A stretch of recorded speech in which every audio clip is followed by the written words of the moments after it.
Mais sans preuve, peut être nié sans preuve. Ce qui est affirmé sans preuve, peut être nié sans preuve, disait Euclide. C'est sans doute vrai. On le sent bien quand c'est sans doute vrai. Mais il y a cette chose que disait saint Augustin. Qu'est-ce donc que le temps? Et si personne ne me le demande, je le sais.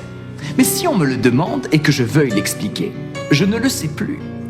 Et s'il en allait de même avec la preuve, si je voulais prouver ici que la Terre est ronde, je trouverais des gens pour n'être convaincus par aucun des arguments que je voudrais appeler preuves. Ces gens, vous pouvez les croiser en quelques clics, ainsi que d'autres qui croient que le Moyen-Âge n'a pas eu lieu, ou que la science a trouvé un lien de causalité entre la vaccination et l'autisme. C'est humain. À certaines personnes, dans certains contextes, on ne peut rien prouver. Tenez-vous par exemple, si je vous dis que vous n'êtes en réalité qu'un cerveau dans un bocal. Branchez un superordinateur, vous recevez tous les influx nerveux qui vous donnent vos sensations. Vous pouvez imaginer n'importe quelle expérience. Les résultats seront toujours compatibles avec l'hypothèse du bocal, puisque l'ordinateur est expressément conçu pour vous donner l'illusion d'être dans un monde réel. L'hypothèse est cohérente, conforme aux faits.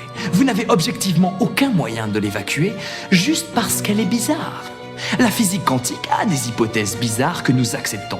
Alors, une affirmation extraordinaire requiert des preuves plus qu'ordinaires, disait Carl Sagan.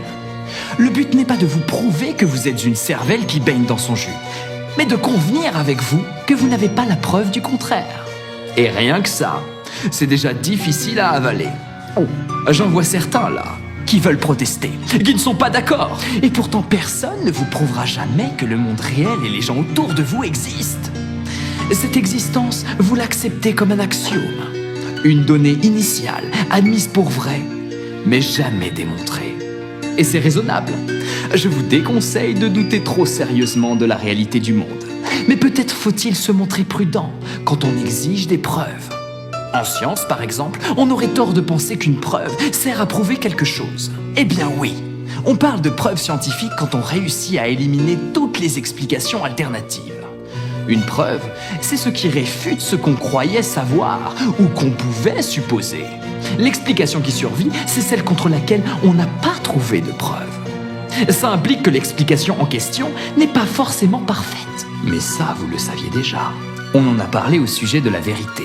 Dans la vie de tous les jours, et même dans les laboratoires de pointe, on s'arrange avec ce qu'on sait, tout en acceptant qu'on n'a pas forcément la preuve totalement, complètement, ultimement définitive. Cela ne veut pas dire que la preuve est inutile. Au contraire, prenez l'habitude de demander des preuves lorsque les gens prétendent savoir quelque chose. Surtout quand ils se permettent de vendre des produits, des livres ou des conseils. On n'est jamais trop prudent. Demandez toujours des preuves. La preuve est la politesse élémentaire qu'on se doit, disait Paul Valéry.